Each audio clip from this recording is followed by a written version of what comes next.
Farming was one of the big points about Brexit. And one of the things that people need to understand, especially when it comes to farming, farmers were split on Brexit. It wasn't they were all in on Brexit or they were all out on Brexit. They were very much split. And one of the reasons why they were split was, of course, the European payments that they used to get for use of their land, or they would be paid to sort of encourage different types of crops, not grow wheat, instead grow things like oilseed, or, you would get so much if you didn't, let a section of your land sort of go more fallow. But one of the biggest criticisms, of course, was that it favored people with bigger sort of estates of land, and that instead of it favoring those bigger estates of land, that it should actually favor the more smaller farmers. Now that was a perfectly valid criticism. I think when you come to it, yeah, that's fine. But one area, of course, in particular, was hill farmers, and it is hill farmers that were even back then getting the shaft. And now that we've got the ELMs, the environmental land management system, that is meant to replace all these, farm subsidies from the EU, they are not good enough. That is not going to go far enough. And it still falls into the same criticism that it is going to benefit larger landowners, not smaller ones, because they are not going to have the land size to really benefit of some of these initiatives that the environmental land management stuff is pushing. So, talking about what farmers are sort of worried about in different areas from different types of farmers as well, really important. And as I said before, the left does not really talk about or engage a lot of rural issues. It's yet another blind spot the sort of the UK left, I think, really has. But we shouldn't be afraid to sort of go out and speak to farmers or talk about them. I would love to speak to, for example, someone from the NUF and find out what it is that farmers sort of want, what they're looking for when it comes to sort of politics and policy in particular, that can sort of help them, grow the stuff that they need. It's kind of important.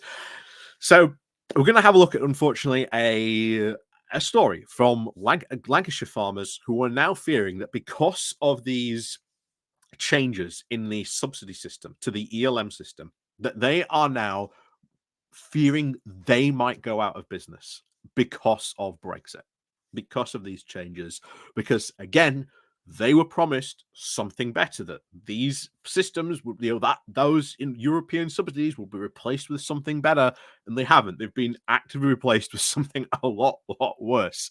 Even the NUF says, look, these things are just confusing. A lot of farmers really don't understand them, and a lot of farmers haven't even signed up to them. So yeah, it's been a really big, honestly, catastrophe, and it would be very interesting to see what Labour comes in when it tries to sort of take, it has its, swing at things. How is it going to tackle these types of sort of rural and agricultural issues that are very important to the UK? After all, we are an island. The more stuff that we can do here, the better. But again, we will have some problems. But before we do go talking about this, please do remember to click on the like, share, and subscribe button.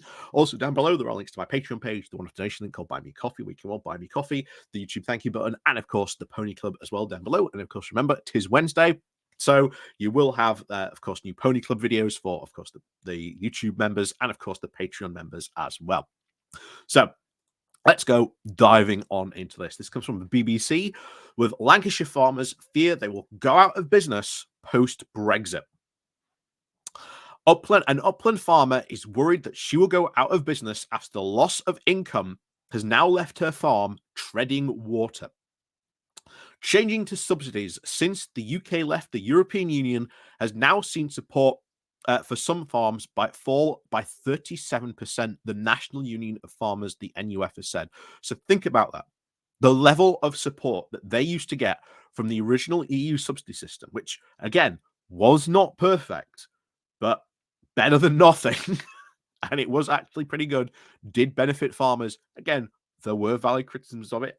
Let's say that, as I said, not perfect, but it did allow a lot of farmers to do survive and do what they need to do, which was again helpful to sort of those local and rural economies. But a drop in 37% of your farm, disastrous. And I know a lot of people will say, what I'm about to say, Jeremy Clarkson. But if you watch Clarkson's farm, there are a couple of, I think there's one episode in particular where he gets like local farmers coming around.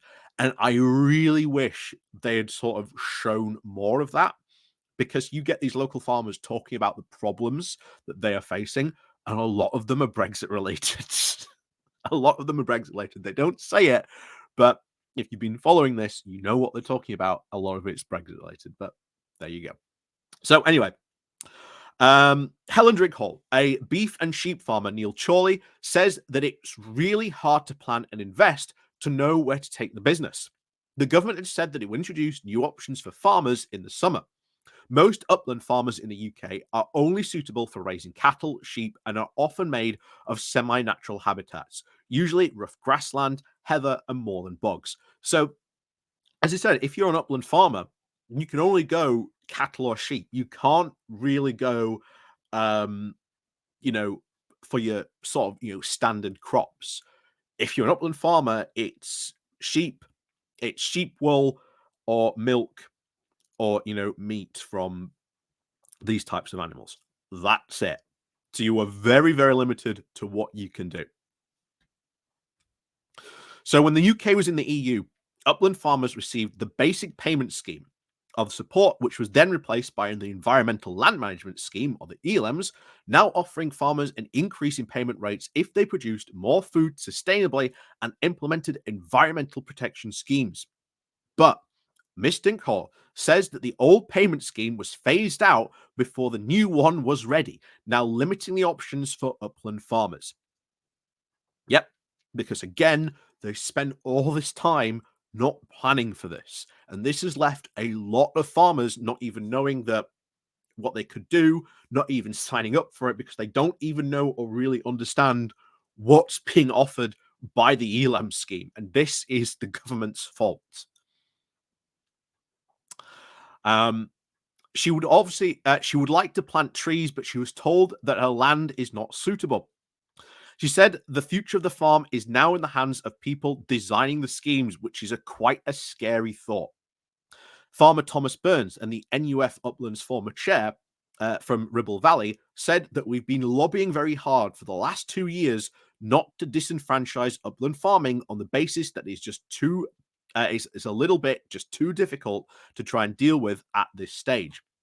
It's good that there are some measures now that farmers can evaluate and build into their business plans going forward. But I think the big worry is that the single farm payment and the current schemes now means less food production in terms of switching from an emphasis from production towards the environment, he said. And that is one of the big criticisms that the farmers have come out with. Even the NUF has said this. You are giving people to be environmental wardens when they don't go into farming to be environmental wardens. They go in to be farmers to produce food. So, there's a big problem and a big, effort against this. And I think you're going to see a lot of rural areas really hit back against Conservatives. And it is very telling that once, as we said quite a few videos ago now, that when Conservatives used to feel safe going to talk to the NUF or even the land management conferences, they do not feel that these are safe place for them anymore, because they know that they're going to get some very hard questions that they are not going to be able to answer, or they are not going to get the response they want if they are asked these questions.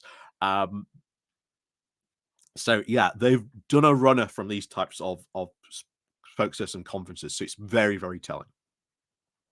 So a spokesperson for the Department for Environmental Food and Rural Affairs said, "We've just announced the biggest upgrade to our farming scheme since leaving the EU." Again, very governmental speak as well as Norway's. Oh, we've done this fantastic thing, but let's not really acknowledge what they said for this. Again, every single time these issues come up. We've also worked with upland farmers to try and increase payment rates, but in many cases, for those existing agreements. We've also developed a new range of actions on moorlands and farmers that they can now be paid for, offering greater flexibility, including new actions to try and support management of upland, peat, and non-peat land soils for flood and drought resilience. All we can do is continue to support British upland farmers, and we will try and take broad feedback so our schemes will work in the best way possible. The scheme should have been ready to go. Like the scheme should have been ready to go, and it wasn't. And it's very clear that once again they had no idea what they were doing. No idea. There was no plan for farmers, just as there was no plan for the British fishing industry. Oh, it'll be fine. And here's the thing: if the British fishing industry, gets damaged, yes, it's going to mean a lot of jobs. It's going to mean a lot of livelihoods do go for a lot of people. But if British farming goes, that has very big implications for the UK economy, especially if we become very reliant on imports to the UK. It suddenly makes having supply routes and very fragile supply routes, and the fact that we're going to have a lot of trouble at the border, probably starting from today as well, is going to be quite. Oh, pardon me, is going to be quite difficult. So yeah, um, it's not going to be a good time for farmers at the moment, and they, I think, going to be really struggling because they are being hit by cost of living and, of course, the energy crisis. Probably, they've got a triple whammy going on here. So it's not a good time for, I think, farmers all around at the moment. But again, something that we on the left should be really looking at and thinking, how can we help farmers? What can we do from a left-wing perspective that can help farmers? There ain't a lot of people out there that do talk from that angle, but I would love to speak to people who do have ideas and how we can help farmers from that perspective. But if you are interested and you do want to have that chat, like I say, let me know. Like I say, I'm love to have those conversations. So as always, thank you very much for watching, and of course, as always, please do remember to click on the like, share, and subscribe button. And of course, we'll see you all next time.